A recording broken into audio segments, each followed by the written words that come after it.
स्वागत है आप सभी का हमारे YouTube चैनल नर्सिंग ज्ञान कोश में। मेरा नाम है चंदन और आप देखना शुरू कर चुके हैं जीएनएम फर्स्ट ईयर और थर्ड ईयर वालों के लिए कम्युनिटी हेल्थ नर्सिंग से कुछ इंपॉर्टेंट डिफिनेशंस को। आशा करते हैं वीडियो पसंद आएगा। अगर वीडियो पसंद आता है तो हमारे चैनल को जरूर सब्सक्राइब कीजिए, साथ ही वीडियो को लाइक तथा अपने दोस्तों में भी जरूर शेयर कीजिए। चलिए बढ़ते हैं आज के पहले क्वेश्चन की तरफ। आज का जो पहला क्वेश्चन है वह है केंद्रीय सरकार स्वास्थ्य योजना जो CGHS है उसको हम लोग डिस्क्राइब करने वाले हैं, ठीक है, जिसका फुल फॉर्म होता है सेंट्रल गवर्नमेंट हेल्थ स्कीम। जो भी केंद्र सरकार अपनी स्वास्थ्य योजना को लागू करती है उसे हम लोग सेंट्रल गवर्नमेंट हेल्थ स्कीम के नाम से जानते हैं, ठीक है। आज उसी के बारे में हम लोग सबसे पहले जानेंगे। तो ये जो है सबसे पहले जो शुरुआत हुआ था CGHS का वो 1954 में हुआ था, यानी 1954 में हुआ था, जो नई दिल्ली में इसका शुरुआत किया गया था। इसका शुरुआत करने का सबसे जो मेन उद्देश्य था वो है जो कार्यरत कर्मचारी हैं उनकी उचित स्वास्थ्य सेवाएं प्रदान करना था, ठीक है। जो भी केंद्र सरकार के अंतर्गत कार्यरत कर्मचारी हैं, जो भी गवर्नमेंट ऑफिसर हैं सेंट्रल के, उनको उचित स्वास्थ्य सेवाएं प्रदान करने के लिए ये इस योजना को लागू किया गया था, जो सर्वप्रथम दिल्ली में 1954 में लागू किया गया था। बाद में इस योजना में देश के अन्य शहरों को भी शामिल कर लिया गया था। जो भी सेंट्रल में कार्यरत कर्मचारी थे, जो भी गवर्नमेंट एम्प्लॉय थे, उनको इस स्कीम के तहत शामिल किया गया था 1954 में। पहले दिल्ली को, बाद में अन्य शहरों को भी देश के वो शामिल किया गया था। इसके अंतर्गत कौन कौन सी स्वास्थ्य सेवाएं प्रदान की जाती हैं उसको हम लोग बारी बारी से देखेंगे। तो पहला है केंद्र सरकार के कर्मचारी, यानी जो भी सेंट्रल एम्प्लॉय हैं उनका तथा उनके परिजन का केंद्र सरकार के सेवानिवृत्त कर्मचारी, ठीक है। जो भी केंद्र सरकार के कर्मचारी हैं अभी, या उनके परिजन हैं, या फिर पहले अगर रिटायर हो चुके हैं, उनको इस योजना के तहत स्वास्थ्य सेवाएं प्रदान की जाती है। साथ ही स्वायत्तशासी संस्थानों में कार्यरत कर्मचारी, जो भी NGO वगैरह हैं, ठीक है, जो खुद के पैसे से वगैरह से चलते हैं, वैसे कर्मचारियों को भी, साथ ही जो भी न्यायाधीश हैं, ठीक है, जो भी हाई कोर्ट सुप्रीम कोर्ट के जज वगैरह हैं उनका, साथ ही जो संसद के सदस्य हैं उनका भी इस सेवा का लाभ दिया जाता है।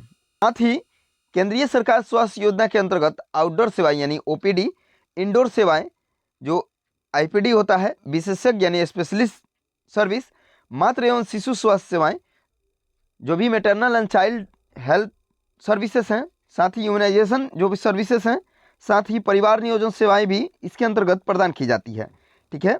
यानी जो केंद्र सरकार द्वारा संचालित ये स्वास्थ्य योजना है उसके अंतर्गत IPD, OPD, specialist, maternal and शिशु चाइल्ड सर्विसेज, इम्यूनाइजेशन प्रोग्राम, ठीक है, परिवार नियोजन प्रोग्राम, ये सब सेवाएं प्रदान की जाती है।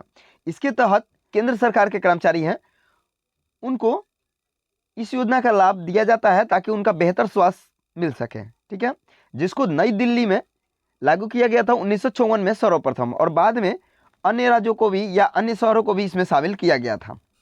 चलिए बढ़ते हैं अगले क्वेश्चन की तरफ। अगला जो क्वेश्चन वो है हैजा यानी कोलेरा, ठीक है। तो ये एक गंभीर एवं तीव्र गैस्ट्रोइंटेस्टाइनल संक्रमण है, ठीक है। ये एक गंभीर तथा तीव्र यानी तेजी से होने वाला गैस्ट्रोइंटेस्टाइनल इन्फेक्शन है। यह वाइब्रो कोलेरा नामक बैक्टीरिया के कारण उत्पन्न होता है, ठीक है। हैजा जो है एक गंभीर और तीव्र गैस्ट्रोइंटेस्टाइनल संक्रमण है यानी इन्फेक्शन है, और यह जो होता है वह वाइब्रो कोलेरा नामक जीवाणु द्वारा उत्पन्न होता है। ये रोग जल व भोजन के संदूषण द्वारा फैलता है, यानी ये जो रोग है वह जल और भोजन के संपर्क द्वारा एक दूसरे को फैलता है। यानी ये एक संक्रामक रोग है जो कि गंभीर तथा तीव्र गैस्ट्रोइंटेस्टाइनल होता है। यह जो है वह वाइब्रो कोलेरा नामक जीवाणु द्वारा उत्पन्न होता है। ये रोग जल व भोजन द्वारा एक दूसरे को फैलता है। अब हम लोग देखेंगे इसके कारण को, ठीक है। तो हैजा जो है मैंने बताया कि ये एक जीवाणु जनित यानी वाइब्रो कोलेरा नामक एक जीवाणु जनित यानी बैक्टीरिया जनित बीमारी संक्रमण है, ठीक है, जो कि दो प्रकार के जीवाणुओं द्वारा उत्पन्न होता है, यानी दो प्रकार के बैक्टीरिया द्वारा उत्पन्न होता है। पहला होता है क्लासिकल कोलेरा विनियोस, दूसरा होता है एल्टर विब्रियोस, ठीक है। ये दोनों जो है वह वाइब्रो कोलेरा के ही उदाहरण है जो कि हैजा को फैलाने के कारक होते हैं। पहला जो होता है वो क्लासिकल कोलेरा विनियोस और दूसरा होता है एल्टायर विब्रियोस। अब हम लोग देखेंगे इसके रोग संचरण को, यानी ट्रांसमिशन ऑफ डिजीज, ये कैसे फैलता है। तो मैंने ऊपर बताया कि ये जो है वो जल और भोजन द्वारा फैलने वाला एक प्रमुख संक्रामक रोग है, ठीक है। तो हैजा के रोगी अथवा इसके वाहक संक्रामक के मुख्य स्रोत होते हैं। जो भी हैजा के रोगी हैं या फिर हैजा के जो कारक हैं वो संक्रामक यानी इन्फेक्शन के मुख्य स्रोत होते हैं। ठीक है, यानी ये जो रोग है वो संक्रमण द्वारा फैलने वाला रोग है। दूसरा, दूषित जल तथा खाद्य पदार्थ, जैसा कि मैंने ऊपर बताया कि ये जो है वह दूषित जल या फिर जल और भोजन द्वारा फैलने वाला एक संक्रामक रोग है। इसमें संक्रमित व्यक्ति के मल उल्टी में जीवाणु होते हैं। यहाँ से डायरेक्ट या इनडायरेक्ट तरीके से जल एवं खाद्य द्वारा ये एक दूसरे को फैलते हैं। ठीक है, हैजा जो रोग है या हैजा के जो कारक हैं वो संक्रमित व्यक्ति के मल उल्टी में पाए जाते हैं और ये इनडायरेक्ट या डायरेक्ट रूप से जल या खाद्य द्वारा एक दूसरे को संक्रमित करते हैं। साथ ही इसका जो एक और संचारण का भूमिका निभाती है वो होती है मक्खी। ठीक है, जो मक्खियाँ होती हैं जैसे कि ये खराब पदार्थों पर बैठ के या भोजन या फिर जो भी उल्टी मल है उस पर बैठ के और एक दूसरे को संदूषण देती है यानी ट्रांसमिशन देती है। ठीक है, फल, सब्जी या खाना बनाने के काम में लिए जाने वाले बर्तनों को दूषित पानी से धोना भी संक्रमण का स्रोत होता है। जो भी संक्रमण है वो जब भी कोई पेशेंट अगर किसी भी प्रकार का जल का उपयोग किया हुआ है अगर उसी का हम लोग फिर से रिपील करते हैं यानी रिपयोग करते हैं तो उसमें क्या होता है कि संक्रमण फैलने का स्रोत ज़्यादा हो जाता है। ठीक है, या उसका चांस जो है वो ज़्यादा बढ़ जाता है। इसका जो उद्भवन काल है वो कुछ घंटों से लेकर 5 दिनों तक होता है। ठीक, यानी जो ये अपना उद्भवन काल दिखाता है वो कुछ घंटों से लेकर यानी हमारे शरीर में जो भी बैक्टीरिया है उसके जाने से लेकर और 5 दिनों तक ये दिखाता है। ठीक है, इसमें जो जीवाणु आंत में प्रवेश कर जो इंटेस्टाइनल सेल है उसमें विष यानी टॉक्सिन उत्पन्न करते हैं तथा अत्यधिक मात्रा में तरल स्रावित करते हैं जिससे कि ये रोग हो जाता है। अब हम लोग देखेंगे इसके चिन्ह और लक्षण को। ठीक है, यानी हैजा के क्या क्या सिम्टम और साइन होते हैं। तो पहला जो है वो डायरिया उत्पन्न होगा। ठीक है, हैजा जो है वो सबसे पहले डायरिया यानी पीड़ा रहित तीव्र अतिसार यानी ज़्यादा मात्रा में पतला दस्त होगा। दूसरा, मरीज लगभग 40-10 प्रतिदिन करता है। ठीक है, जो हैजा के पेशेंट होते हैं वो लगभग 40-10 मिनिमम ये प्रतिदिन करते हैं और परिणाम स्वरूप शीघ्र ही निर्जलीकरण यानी डिहाइड्रेशन के कारण निढाल हो जाता है यानी उनका स्वास्थ्य जो है वो बिगड़ जाता है। ठीक है, पर डे अगर 40-10 होने लगे तो उस आदमी का आप कंडीशन समझ सकते हैं। ठीक है, कारण ठीक है जिसके कारण उसके शरीर में निर्जलीकरण यानी डिहाइड्रेशन हो जाता है और उसका शरीर जो है वह कमज़ोर पड़ने लगता है। साथ ही उसकी आंखें भी सनकीन हो जाती है यानी धंसी हुई प्रतीत होती है। गाल भी दबे हुए होते हैं। साथ ही उसका जो पेट है वो भी एस्केफॉइड हो जाता है यानी पिचक जाता है। साथ ही उसका जो टेम्परेचर है बॉडी का वो भी सामान्य से कम जाने लगता है तथा सैलो एवं तीव्र संसन होने लगता है यानी पतला यानी कम कम देर पे और ज़्यादा तेजी से होने लगता है। साथ ही हाथ पैर व पेट में पेशीय क्रैम्प आने शुरू होते हैं। ठीक है, अगर उसका शरीर कमज़ोर पड़ने लगे तब उसके हाथ पैर और पेट में पेशीय ऐंठन यानी क्रैम्प जो होती है वो उत्पन्न होने लगती है। ये जो था वो था क्या क्या सिम्टम और साइन होते हैं हैजा के। अब हम लोग देखेंगे इसके क्या क्या कॉम्प्लिकेशन हो सकते हैं। पहला, चूँकि इसके शरीर में निर्जलीकरण होगा। क्यों? क्योंकि इसके शरीर में पर डे लगभग औसत जो है वो 40-10 होते हैं जिसके कारण उसके शरीर में निर्जलीकरण एक आम है। ठीक है, तो ये गंभीर रूप ले लेगा। दूसरा, एसिडोसिस होता है यानी अम्ल रक्तता यानी रक्त में अम्ल यानी एसिड का मात्रा बढ़ जाएगा। साथ ही इसको कन्वल्सन आने का भी चांस होता है यानी दौरा भी आना शुरू होगा। साथ ही इसका किडनी भी फेल करना शुरू करेगा और भी है शॉक भी आता है। साथ ही कोमा में भी जाने का खतरा रहता है क्योंकि डिहाइड्रेशन होने से शॉक या कोमा आम बात होता है। ठीक है, तो ये हो गया कॉम्प्लिकेशन। अब हम लोग देखेंगे इसके निदान को। ठीक है, तो इसका मल तथा रेक्टल के स्वाब का हम लोग कल्चर करते हैं ताकि रोगाणु का पता लगाया जा सके। ठीक है, इसका डायग्नोसिस में हम लोग मल तथा रेक्टल के स्वाब के कल्चर करते हैं। इसमें मैनेजमेंट हम लोग क्या क्या करते हैं, तो सबसे पहले चूंकि डिहाइड्रेशन होता है तो ORS थेरेपी दिया जाता है।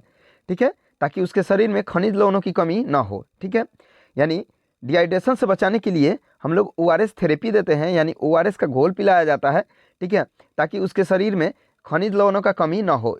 ठीक है, ताकि जो भी डिहाइड्रेशन हुआ रहे उसको हम लोग फिर से रिहाइड्रेट कर सकें। साथ ही हमने बताया कि जो ORS है उसका भी हम लोग घोल देते हैं जिसमें ORS की एक पैकेट को 1 लीटर पानी में मिलाकर रोगी को 24 घंटे में पिलाया जाता है। ठीक है, जो भी एक पैकेट होता है ORS का घोल उसको हम लोग 1 लीटर पानी में मिलाकर और रोगी को 24 घंटे में रिहाइड्रेट करने के लिए उस घोल को पिलाते हैं।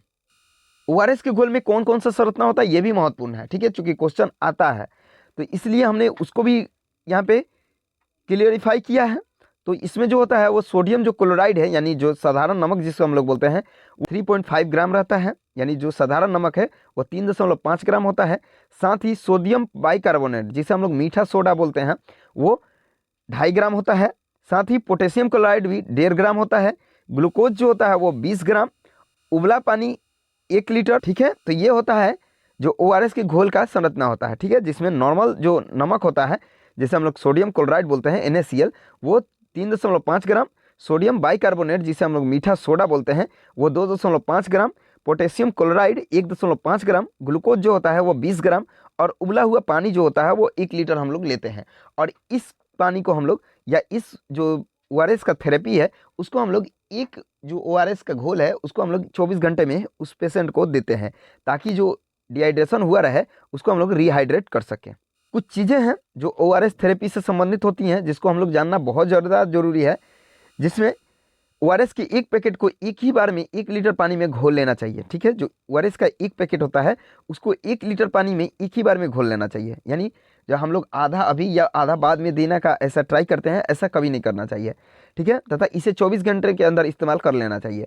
जो भी ओआरएस का एक पैकेट है उसको 1 लीटर पानी में घोल के और उसको 24 घंटे में इस्तेमाल यानी यूज में ले लेना चाहिए। अगर पानी शेष रह जाता है तो 24 घंटे बाद उसके फेंक देना चाहिए, उसको फिर से हम लोग पेशेंट को नहीं देना चाहिए। दूसरा, रोगी को प्रथम 4 घंटे के दौरान दिए जाने वाले ओआरएस की मात्रा का निर्धारण उसके शरीर के वजन के अनुसार करना चाहिए। प्रथम 4 घंटे के अंदर जो ओआरएस की मात्रा देते हैं उसको हम लोग उसके शरीर के वजन के अनुसार देते हैं। यदि रोगी स्तनपान कराता है तो ओआरएस के साथ साथ स्तनपान भी जारी रखना चाहिए, यानी स्तनपान को बंद नहीं करना चाहिए, ठीक है। अगर पेशेंट जो है वो स्तनपान यानी फीमेल है स्तनपान कराती है तो उसको स्तनपान को बंद नहीं करना चाहिए, क्योंकि ये जो रोग है वो स्तनपान द्वारा नहीं फैलता है, यानी कोई ब्रेस्ट फीडिंग करा रही है महिला तो उसके द्वारा ये रोग नहीं फैलता है। साथ ही यदि ओआरएस पिलाते समय उल्टी कर देता है तो थोड़ी देर रुक कर फिर से देने का कोशिश करना चाहिए या उसको पिलाना चाहिए, ठीक है। अब हम लोग देखेंगे, चूंकि ये था ओआरएस थेरेपी, अब है इंट्रावीनस थेरेपी, ठीक है। जो इंट्रावीनस दिया जाता है थेरेपी उसको हम लोग, तो इसमें उल्टी तथा दस्त की अधिकता में रोगी का जल एवं खनिज लवण संतुलन इंट्रावेनस थेरेपी द्वारा बनाए रखा जाता है, ठीक है।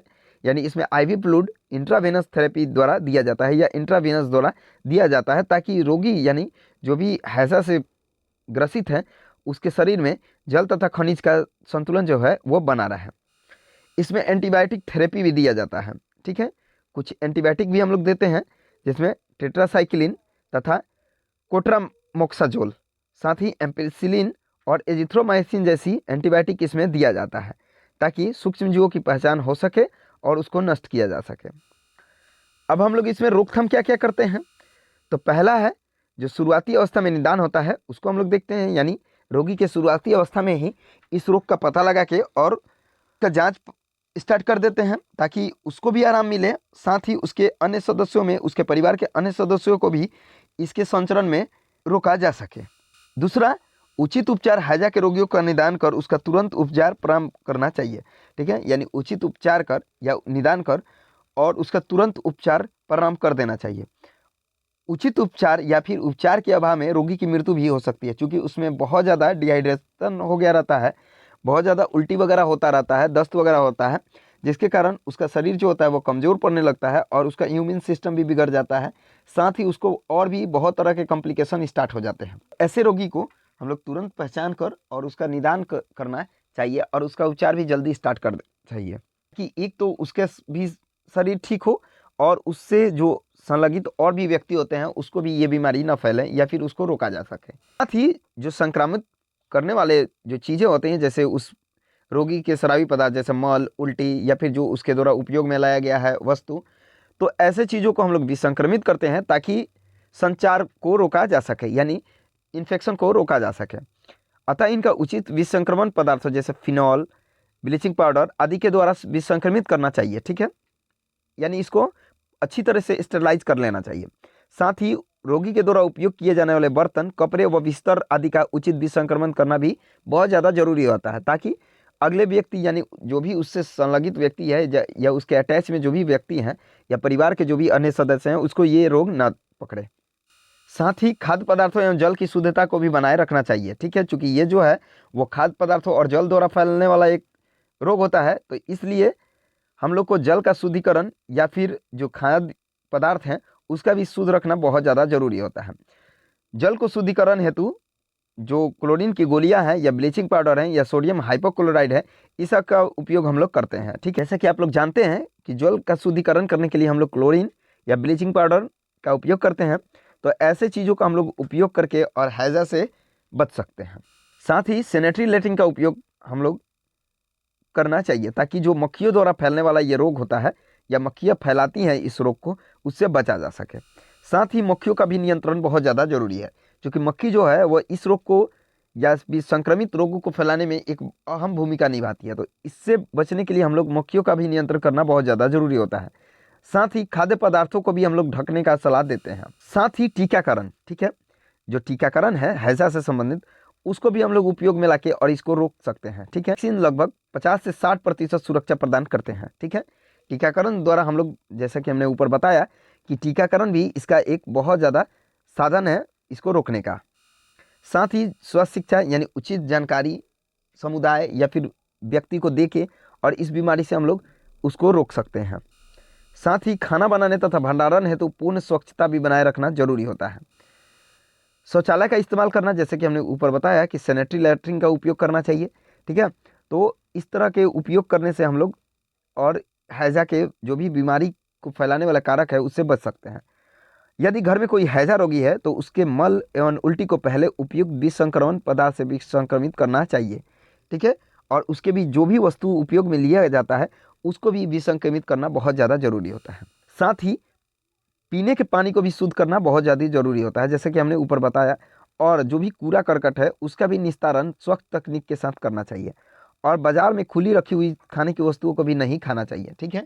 ये सब जो चीज़ें होती हैं वो हैजा के संक्रमण से बचाव हेतु बहुत ज़्यादा जरूरी होती है, ठीक है। आशा करते हैं वीडियो पसंद आया होगा। अगर वीडियो पसंद आया है तो हमारे चैनल को जरूर सब्सक्राइब कीजिए। साथ ही वीडियो को लाइक तथा अपने दोस्तों में भी जरूर शेयर कीजिए। अगर आप इस वीडियो से संबंधित पीडीएफ को देखना चाहते हैं तो हमारे डिस्क्रिप्शन बॉक्स में लिंक मौजूद है, जिस पे आप टैप करके पीडीएफ को देख सकते हैं। आज के लिए बस इतना ही, मिलते हैं नेक्स्ट वीडियो में, तब तक के लिए धन्यवाद।